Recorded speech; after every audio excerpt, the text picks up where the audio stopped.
Today, we take a look at our self-closing gate hinges.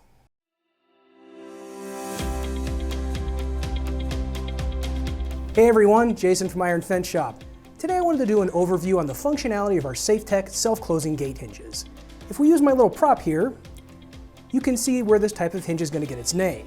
If this side is my post and this side is my gate, you'll see that when you open the gate and let go of it, that the hinge will pull the gate closed for you, hence the self-closing name. We usually quote this type of hinge in your gates if your fence is surrounding a swimming pool and needs to meet pool code.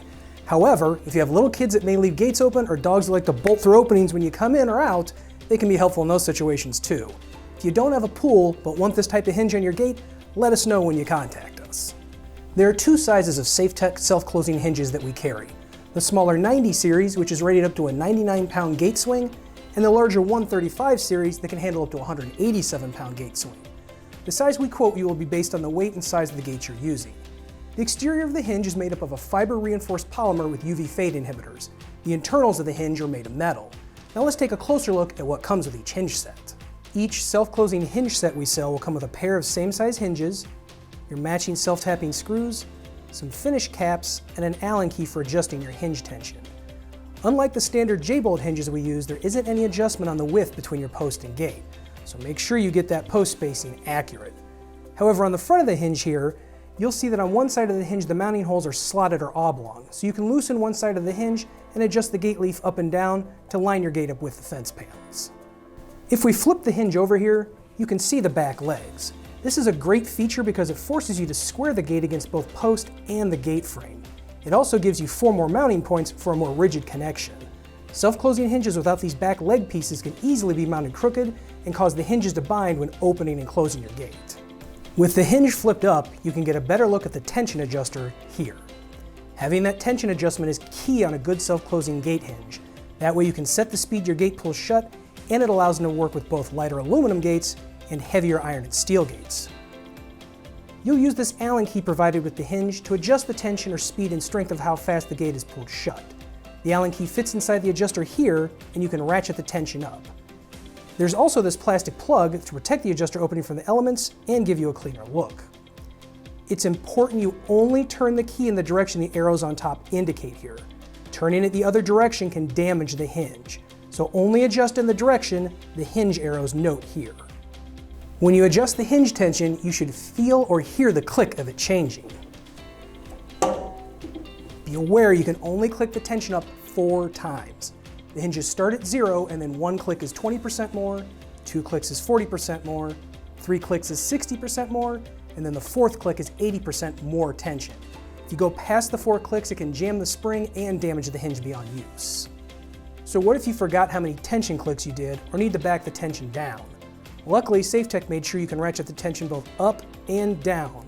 On the other side of your Allen key, you'll see a much skinnier and rounded end.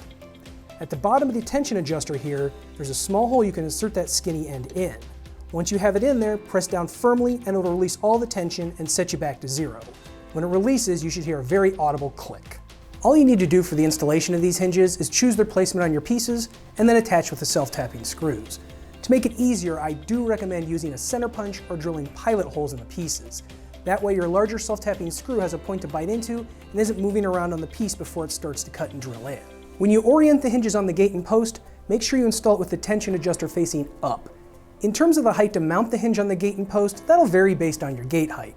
Typically anywhere between 6 to 12 inches from top and bottom is fine. Now let's go grab one of our iron gates from the shop and go through adjusting the hinge tension. Okay, what I have here is one of our hoop and picket style wrought iron gates that I've installed a set of the 90 series self-closing hinges on. I've got this mounted on some wood frames here, so if the gate moves around a little, that's why. Don't think the boss would be too happy if I drilled through the carpet and bolted the gate firmly to the floor. To start, I have the hinges set at 0 tension. If we release our latch and open the gate,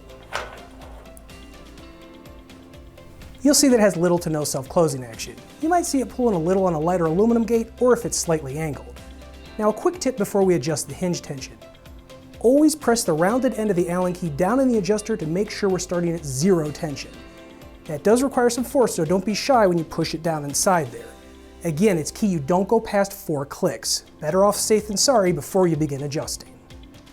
Okay, with our gate shut, I went back and adjusted both of my hinges the full 4 clicks. So now we are at maximum tension on both gate hinges.